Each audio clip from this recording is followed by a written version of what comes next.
Hello everyone. तो आज हम जानेंगे बेसिक शेप एनिमेशन के बारे में। तो सबसे पहले हमने यहाँ पे कोई भी शेप बना लिया। इट्स ए इलिप्स हमने बनाया।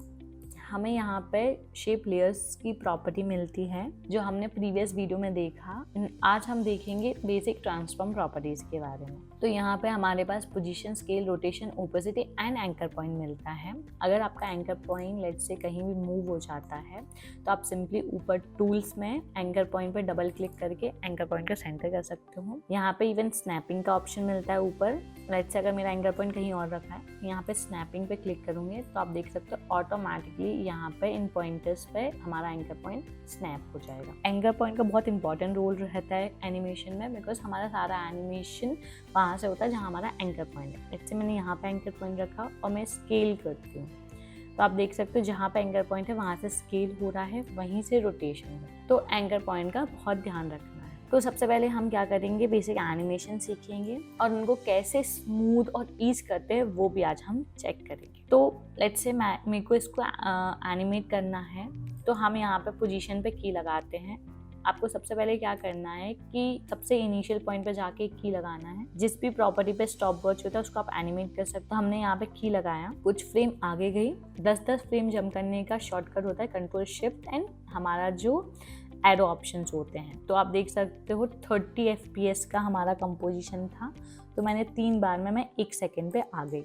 सिंगल फ्रेम कैसे मूव करना है तो आप control and left and right arrow से सिंगल फ्रेम जा सकते हो, और आपको अगर 10-10 फ्रेम जंप करना है तो कंट्रोल शिफ्ट एंड एरो कर सकते हो। तो हमने यहाँ पे पोजीशन पे की लगाई, हम 30 फ्रेम्स आगे गए और हमने इसकी पोजीशन चेंज कर। अगर आप इन बिटवीन कहीं भी पोजीशन मूव कर दोगे तो वहाँ पे की लग जाएगी। तो आपको ध्यान रखना आप कीज पे ही जंप करके इसकी पोजीशन चेंज करो। तो मैं इस की पे गई, इसको सिलेक्ट करा और थोड़ा सा अपना ऑब्जेक्ट को पीछे मूव कर लिया। तो आप देख सकते हो ये हमारा पोजीशन हो गया। सेम वे हम एक साथ मल्टीपल प्रॉपर्टीज पे की लगा सकते हैं। इनिशियली इसका स्केल 0 रहे और 1 सेकेंड तक आते आते ये बड़ा हो जाए। तो इस टाइप से मेरा एक एनिमेशन क्रिएट हुआ। सर्कल में रोटेशन समझ में नहीं आएगा तो हम एक रेक्टेंगल ले लेते हैं। हम दोनों कीज को ऐसे सिलेक्ट करके इसको ऊपर मूव करेंगे ताकि हमारा कोई एक्स्ट्रा की ना लगे। अभी आप देख सकते हो एकदम लीनियर की लगी हुई है, लीनियर एनिमेशन हुआ है। अब हम एक रेक्टेंगल भी क्रिएट कर लेते हैं लाइक दिस।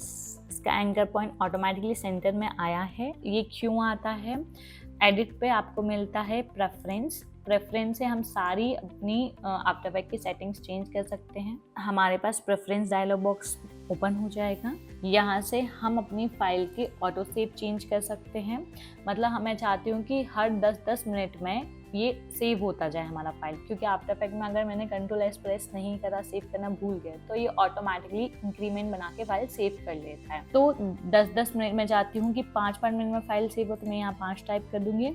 और कितने वर्जन्स बनने चाहिए, मतलब लेट्स से 10 फाइल्स बन गई हमारी और फिर उसके बाद 5 मिनट बाद एक और नई फाइल बनी, मतलब 11th या 12th फाइल बनी, तो पुरानी जो फाइल होगी वो डिलीट होती जाएगी। जर्नल पे आपके पास यहाँ पे ऑप्शन मिलता है centre anchor point in new shape layer. ये अगर अनटिक है और मैंने अभी ओके कर दिया ना, और मैं अगर कोई भी शेप बनाती हूँ तो आप देख सकते हो इस शेप का एंकर पॉइंट कहाँ आया वो हमें नहीं पता है। इसलिए हम क्या करते हैं, एडिट में जाके प्रेफरेंस पे जर्नल, तो यहाँ पर अगर मैंने centre anchor point in new shape layer पे टिक करा और ओके कर दिया तो जब भी मैं अब कोई भी शेप बनाऊंगी उसका एंकर पॉइंट ऑटोमेटिकली सेंटर में आएगा। तो इसका बहुत ही बड़ा यूजेस होता है। हमारे पास एक रेक्टेंगल बना हुआ है। जैसे आपने इस पर पोजीशन लगाई, आप पोजीशन को, सारी प्रॉपर्टीज को, चाहे स्केल, रोटेशन, उसको कॉपी पेस्ट कर सकते हो दूसरी लेयर। जैसे कि मैंने यहाँ का पोजीशन कॉपी करा, इस वाले शेप की पोजीशन ओपन करी और यहाँ पे control C and control V कर दिया, तो एग्जैक्ट वही पोजीशन थी। देखो अभी ये वाली लेयर ऊपर है इसलिए नीचे वाली लेयर दिख नहीं रही थी, तो मैंने इसको ऊपर कर दिया। आप एंटर प्रेस करके लेयर्स को रीनेम कर सकते हो। जैसे कि ये था हमारा, यहाँ पे एक ऑप्शन मिलता है सोलो का, ये आप देख रहे हो, इसका मतलब होता है सोलो, मतलब इंडिविजुअली मैं सिर्फ यही ऑब्जेक्ट देख सकती हूँ। अभी मेरा कैप्स लॉक ऑन था तो ये चीज़ दिखाता है, मैं कैप्स लॉक ऑफ कर दूंगी। ये हमने देख लिया कि ये हमारा सर्कल है, हम इसका नेम डाल देंगे सर्कल। सेम वे आप क्या कर सकते हो, क्लियर पे राइट क्लिक करके रीनेम भी कर सकते हो, जिसका शॉर्टकट है एंटर। तो ये था हमारा स्क्वायर। सिंस अभी 2 ऑब्जेक्ट ओवरलैप कर रहे तो देख नहीं पा रहे, इसलिए हम यहाँ पे सोलो कर सकते हैं। यहाँ से आप लेयर को लॉक कर सकते हो। तो अगर ये लॉक करा है तो ये, अब ध्यान रखना लेयर्स पे रह के ही आप क्या करो, पोजीशन को सिलेक्ट करो और इसको नीचे शिफ्ट करो। इवन मैं क्या करूँ, अगर इसको सिलेक्ट भी करूँगी तो भी ये सिलेक्ट नहीं होगा, क्योंकि ये वाली लेयर हमारी लॉक है। तो ये ऑप्शन बहुत काम आते हैं। और ये है हमारा आई मतलब विजिबिलिटी। मैं इसको भी ऑफ कर सकती हूँ तो वो ऑब्जेक्ट मुझे नहीं दिखे।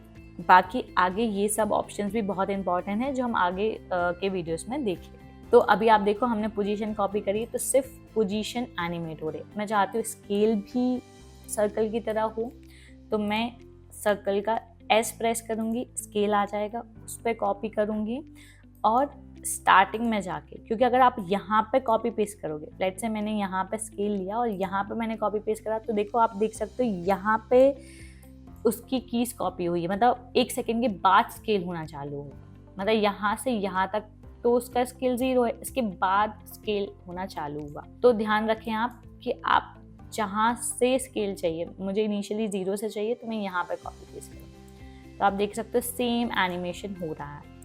मुझे अपनी टाइमलाइन को सिर्फ इतना ही, क्योंकि अब इतना, इसके आगे 1 सेकेंड बाद तो एम्प्टी है, हमारा कंपोजिशन टोटल 20 सेकेंड का बना हुआ है, तो हम यहाँ पे एन प्रेस करेंगे। तो एन से हमारा क्या होगा, हमारा कंपोजिशन ट्रिम नहीं हुआ है, टाइमलाइन ट्रिम नहीं हुई है, जस्ट एक प्रीव्यू के लिए हमारा 1 सेकेंड तक ऑप्शन आएगा और उसके बाद वो लूप में चलता जाएगा। अगर लेट्स से आपको 3 सेकेंड से 10 सेकेंड तक का प्रीव्यू देखना है, तो आप यहाँ पे स्टार्टिंग में इन लगाने के लिए आप बी प्रेस करते हो एंड एंडिंग मतलब आउट लगाने के लिए आप एन प्रेस करते हो। कीज को भी मैं शिफ्ट कर सकती हूँ यहाँ पे।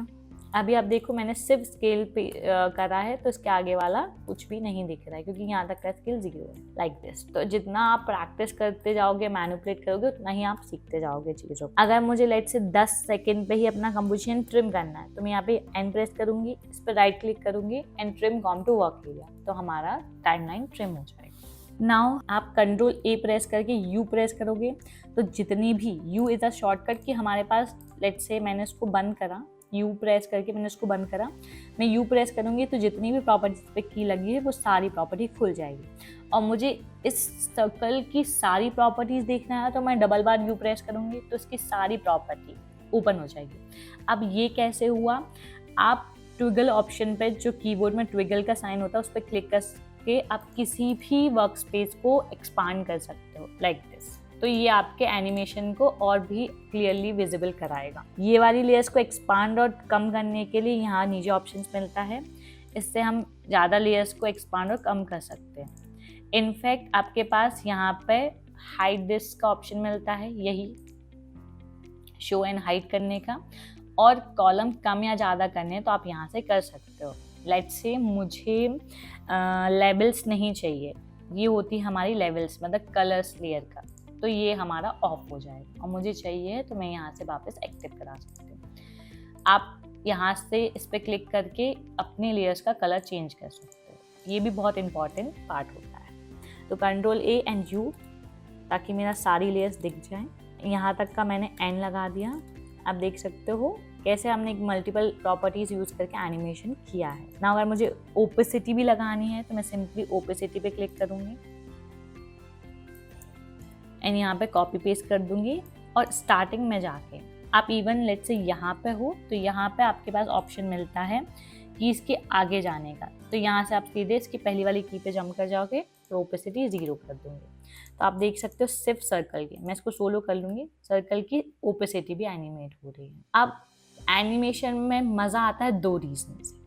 पहला तो ऑफसेट से, क्योंकि अपनी सारी प्रॉपर्टीज़ एक साथ एक ही समय पर स्टार्ट और एंड हो रही है, तो ऑफसेट दोगे तो उसमें एक नेचुरल फील आता है, एक मूवमेंट का, वो कैसे देते हैं। एंड सेकेंडली सबसे इम्पॉर्टेंट है ईजिंग, अभी एकदम लीनियर एनिमेशन हो रहा है तो एक सेंस ऑफ रियलिज्म नहीं लग रहा है, तो ईजिंग और आगे ऑफसेट सीखने के लिए आप हमारा अगला वीडियो ज़रूर देखें जो बहुत इंपॉर्टेंट है, जिसमें हम graph editing, easing and offset देना सीखेंगे। तो आगे के वीडियो के लिए स्टे ट्यून और डिजिटल मोशन एकेडमी को फॉलो कर लेना अगर आपको ऐसे ही और भी वीडियोस देखने हैं।